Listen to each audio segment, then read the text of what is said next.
Hello students, मैं हूं अभिषेक खंडेलवाल और स्वागत करता हूं आपका ग्रास रूट एजुकेशन चैनल पे। दोस्तों, अभी तक आप लोगों ने चैनल को सब्सक्राइब नहीं किया है तो सबसे पहले चैनल को सब्सक्राइब कर ले ताकि जैसे ही वीडियो अपलोड हो आप लोगों के पास नोटिफिकेशन आ जाए। दोस्तों, आज का जो हमारा टॉपिक है वो है रिसिप्ट एंड पेमेंट अकाउंट। इससे पहले वाला जो वीडियो था उसमें हम लोगों ने कंप्लीट कर लिया था कि what is NPO, non profit organization कौन कौन से स्टेटमेंट्स बनाती है। उनमें से एक स्टेटमेंट्स है आपका रिसिप्ट एंड पेमेंट अकाउंट। अब इसको कैसे तैयार किया जाता है, कौन कौन सी आइटम्स इनके अंदर इंक्लूड की जाती है, डेबिट साइड में क्या आइटम्स आती है, क्रेडिट साइड में क्या आइटम्स आती है, नेचर कैसा होता है, ये सारी चीज़ें अब हम लोग इस वीडियो के अंदर पढ़ने वाले हैं। यहाँ से आपको फॉर्मेट पता चल जाएगा कि रिसिप्ट एंड पेमेंट अकाउंट बनाया कैसे जाता है। तो चलो स्टार्ट करते हैं कुछ बेसिक चीज़ों से। याद रखना, बहुत ही इजी अकाउंट है आपका रिसिप्ट एंड पेमेंट अकाउंट। अगर एक सिंपल सी लैंग्वेज में बोलूँ कि what is receipt and payment account,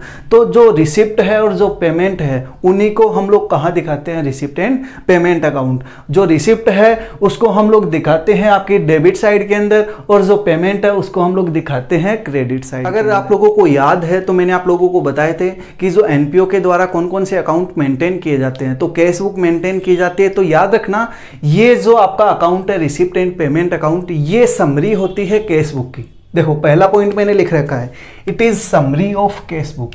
यह केस बुक की समरी होती है। मतलब ये रिसिप्ट एंड पेमेंट अकाउंट किससे बनाया जाता है, आपका केस बुक से बनाया जाता है। ठीक है। फिर है नेचर ऑफ अकाउंट। अगर इस अकाउंट के नेचर की बात करें तो यह रियल अकाउंट की तरह होता है। Debit vote comes in, credit vote goes out, कि जो आया है उसको डेबिट कर दो और जो गया है उसको क्रेडिट कर दो। ठीक है। और ये एक मेमोरेंडम अकाउंट की तरह होता है। इसका फिक्स फॉर्मेट होता है। ठीक है। इसमें डेट वाइज जो आइटम्स है वो नहीं लिखे जाते हैं। फिर देखो, नेचर ऑफ आइटम्स रिकॉर्डेड। कौन कौन से नेचर की जो आइटम्स है वो रिकॉर्ड की जाती है। तो याद रखना, दो तरीके की आइटम होती है। एक होती है कैपिटल नेचर की, एक है आपकी रेवेन्यू नेचर की। अब चाहे वो कैपिटल नेचर के अंदर वो चाहे रेवेन्यू हो चाहे आपकी एक्सपेंडिचर हो, दो टाइप की होती है। चाहे वो रेवेन्यू में रेवेन्यू हो चाहे एक्सपेंडिचर हो, उन दोनों आइटम्स को हम लोग कहाँ रिकॉर्ड करते हैं, रिसिप्ट एंड पेमेंट अकाउंट के अंदर। मतलब चाहे वो आपका कैपिटल एक्सपेंडिचर हो चाहे वह आपकी कैपिटल रेवेन्यू हो, उनको रिकॉर्ड कहाँ किया जाएगा, रिसिप्ट एंड पेमेंट अकाउंट में। रेवेन्यू है तो रिसिप्ट साइड में और पेमेंट है तो आपका क्रेडिट साइड में हम लोग उसको दिखाते हैं। अब क्वेश्चन अराइज होता है, व्हाट इज कैपिटल नेचर और व्हाट इज रेवेन्यू नेचर। अब देखो, कैपिटल नेचर का मतलब ये होता है कि आपका एक लॉन्ग टर्म के लिए इन्वेस्टमेंट किया जाता है, या कि जो कैपिटल है उस कैपिटल का सबसे ज्यादा हिस्सा जिन चीजों पे खर्च होता है वो कैपिटल नेचर की होती है। और daily day to day business operate करने के लिए जो खर्चे किए जाते हैं वो कहलाते हैं आपके रेवेन्यू। ठीक है। तो मीनिंग क्लियर हो गया आप लोगों का कि व्हाट इज कैपिटल और व्हाट इज रेवेन्यू। अब देखो, एक और चीज आप लोगों को याद रखनी है, what ever they relate previous year, current year और नेक्स्ट ईयर, सभी ट्रांजैक्शन रिकॉर्ड किए जाएंगे। कैपिटल नेचर के हो, रेवेन्यू नेचर के हो, चाहे वो प्रीवियस ईयर से रिलेटेड हो, चाहे वो करंट ईयर से रिलेटेड हो, चाहे वो नेक्स्ट ईयर से रिलेटेड हो। देखो, सब्सक्रिप्शन में देखो आप लोग, चाहे वो 2016 का हो, चाहे 2017 का हो, चाहे 2018 का हो, जो भी है, चाहे वो रिसिप्ट हो चाहे पेमेंट हो, सबको हम लोग कहाँ इंक्लूड करते हैं, रिसिप्ट एंड पेमेंट अकाउंट के अंदर। फिर है, it is start of opening balance of case. याद रखना, जैसे आपकी केस बुक कहाँ से स्टार्ट होती है, ओपनिंग बैलेंस ऑफ केस से स्टार्ट होती है, वैसे ही रिसिप्ट एंड पेमेंट अकाउंट भी कहाँ से स्टार्ट होता है, बैलेंस बीडी, चाहे वो कैश इन हैंड हो चाहे कैश एट बैंक हो। कई बार अनफेवरेबल बैलेंस भी हो सकता है, तो वो अनफेवरेबल बैलेंस होता है तो स्टार्टिंग कहाँ से होगी, बाय बैलेंस सीडी, जिसको आप लोग बैंक ओवरड्राफ्ट भी बोलते हो। समझ में आ गया। फिर it is end of closing balance of case. And कहां होगा इसका, देखो, जो इसका एंड बैलेंस है वो कौन सा होगा, तो वो याद रखना, जो ओपनिंग बैलेंस है वही क्या होगा, क्लोजिंग बैलेंस होगा। लेकिन अगर फेवरेबल बैलेंस है तो आपका वो कौन सा होगा, क्रेडिट बैलेंस। और अगर अनफेवरेबल बैलेंस है तो बैंक ओडी की तरफ आएगा आपका डेबिट बैलेंस। समझ में आ गया। ठीक है। इसके बाद non cash items are not recorded. याद रखना, इसमें जो कैश के आइटम हैं उन्हीं को हम लोग रिकॉर्ड करते हैं, जो नॉन कैश आइटम है उनको हम लोग रिकॉर्ड नहीं करते। अब क्वेश्चन अराइज होता है कि नॉन कैश आइटम कौन कौन से होते हैं, तो वो समझना, जैसे आपका डिप्रिसिएशन हो गया, आउटस्टैंडिंग हो गया, प्रीपेड एक्सपेंसेस हो गए, इसके अलावा जो एक्रूड इनकम है वो हो गई। तो ये सारे क्या होते हैं आपके नॉन कैश आइटम्स, इनको रिसिप्ट एंड पेमेंट अकाउंट के अंदर नहीं दिखाया जाता। फिर अब पर्पज, याद रखना, इसको बनाने का पर्पज क्या है कि आपके पास कितना पैसा हाथ में है। ठीक है, देखो, it show only closing balance of cash in hand. क्या दिखाता है? सिर्फ क्लोजिंग बैलेंस, कि आपके पास एंड में कितना पैसा है, ना कि करंट ईयर के अंदर। ठीक है, टोटल कितना पैसा आपके हाथों में है वो दिखाता है। चाहे तो आप लोग इसको मीनिंग बोल सकते हो, चाहे इसको आप कैरेक्टरिस्टिक्स बोल सकते हो रिसिप्ट एंड पेमेंट अकाउंट की। तो आई होप जो बेसिक मीनिंग है वो आप लोगों का क्लियर हो गया होगा कि हम लोग रिसिप्ट एंड पेमेंट अकाउंट कैसे तैयार करते हैं। अब हम लोग चलते हैं फॉर्मेट के ऊपर। तो देखो, फॉर्मेट के अंदर एक होता है डेबिट साइड, एक होता है आपका क्रेडिट साइड। तो याद रखना, डेबिट साइड में आपकी जितनी भी रिसिप्ट है वो दिखाई जाती है। रिसिप्ट मतलब इनकम। क्रेडिट साइड है, उधर हम लोग क्या दिखाते हैं, जितने भी पेमेंट किए जाते हैं एनपीओ के द्वारा वो हम लोग कहाँ दिखाते हैं, क्रेडिट साइड के अंदर।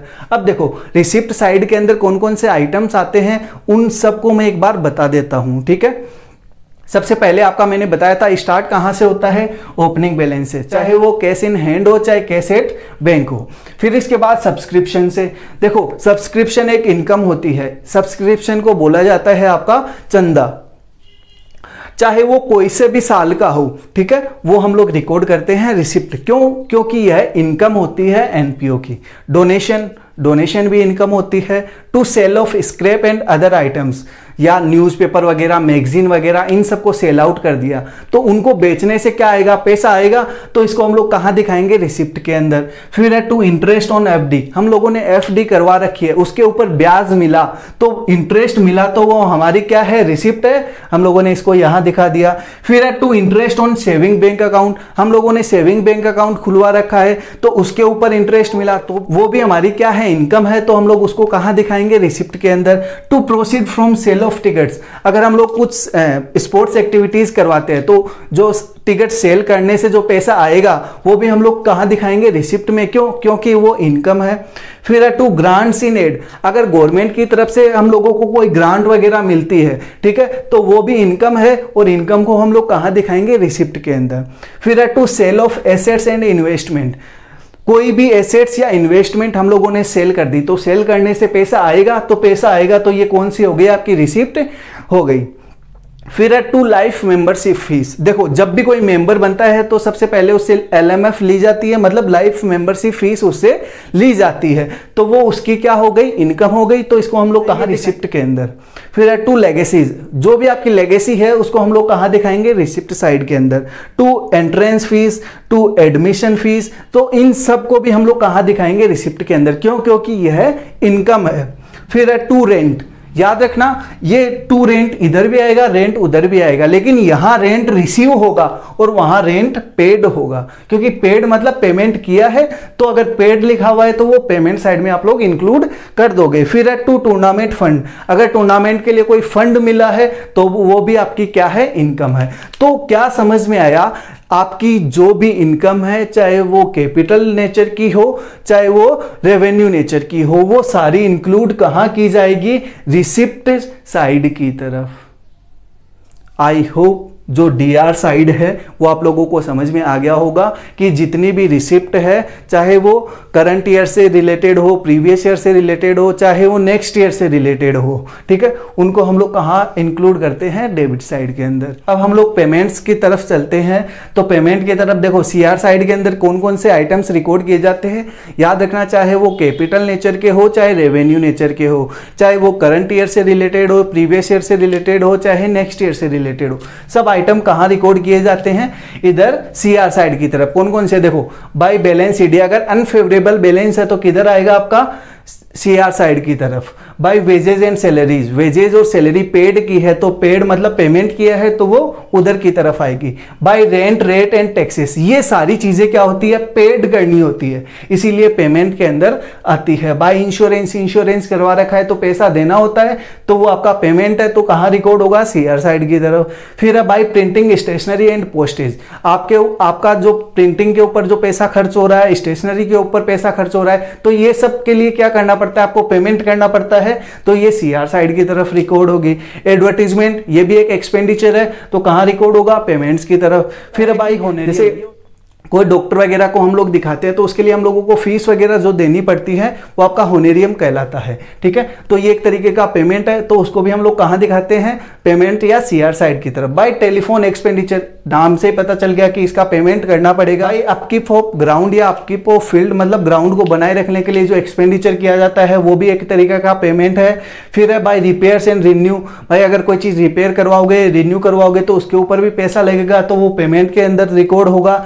बाय कन्वेंस, कोई कन्वेंस वगैरह दिया है तो वो भी कहाँ है, पेमेंट साइड की तरफ आएगा। अगर ऑडिट फीस, सीधी सी बात है, अगर आप लोगों ने ऑडिट फीस पेड की है तो वो भी आपके क्या है, पेमेंट साइड की तरफ रिकॉर्ड होगा। कोई स्पोर्ट्स एक्सपेंडिचर है, नाम से ही अगर एक्सपेंडिचर लिखा हुआ है तो वो पेमेंट्स की तरफ चला जाएगा, चाहे वो एंटरटेनमेंट एक्सपेंडिचर हो, चाहे वो फेट एक्सपेंसेस हो। फेट एक्सपेंसेस होते हैं कुछ ऑर्गेनाइज करने के लिए, प्रोग्राम वगैरह होता है उसको ऑर्गेनाइज करने के लिए एक्सपेंडिचर जो किए जाते हैं वो आपके फेट एक्सपेंसेस होते हैं। फिर आपका by purchase of fix assets and investment, अगर कोई फिक्स एसेट्स और इन्वेस्टमेंट परचेज की है तो उसके लिए भी पैसा खर्च होगा, तो वो किधर आएगा, आपका पेमेंट साइड की तरफ। फिर है बाय न्यूज़पेपर, अगर आप लोगों ने न्यूज़पेपर वगैरह परचेज किया है तो वो भी किधर आएगा, पेमेंट्स की तरफ। और उन्हीं न्यूज़पेपर को अगर बेच के पैसा आया है तो आप लोग कहां दिखाते थे, रिसिप्ट की तरफ। फिर है बाय डिपॉजिट इन एफडी, अगर फिक्स डिपॉजिट के अंदर आप लोग पैसा जमा करवाते हो तो आपके पास से पैसा जाएगा तो वो क्या हो गया, पेमेंट हो गया, ठीक है। तो वो हम लोग कहां रिकॉर्ड करेंगे, सीआर साइड की तरफ। वही जस्ट इनका अपोजिट, अगर इंटरेस्ट मिलता था तो हम लोगों को पैसा आया है या इनकम आई है तो उसको हम लोग कहां रिकॉर्ड करते थे, रिसिप्ट साइड के अंदर। फिर हम लोग इन दोनों का टोटल करेंगे, जहां डिफरेंस आएगा, अगर इस साइड का डिफरेंस साइड के बैलेंस आने का मतलब क्या है कि आपके पास कैश या बैंक के अंदर पैसा जमा है। अगर इधर का बैलेंस आया है तो मतलब बैंक ओडी है या ओवरड्राफ्ट की सिचुएशन है, इधर का आया है मतलब आपका फेवरेबल बैलेंस है और इधर का आया है आपका अनफेवरेबल बैलेंस है। तो अगर एक सिंपल सी लैंग्वेज में ये कहूं कि जितनी भी आपकी रिसिप्ट है, चाहे उसका नेचर कैसा भी हो, और जितने भी पेमेंट्स है चाहे उनका नेचर कैसा भी हो, चाहे वो कौन से ईयर से भी रिलेटेड हो, उन सबको हम लोग कहाँ रिकॉर्ड करते हैं, रिसिप्ट एंड पेमेंट अकाउंट के अंदर।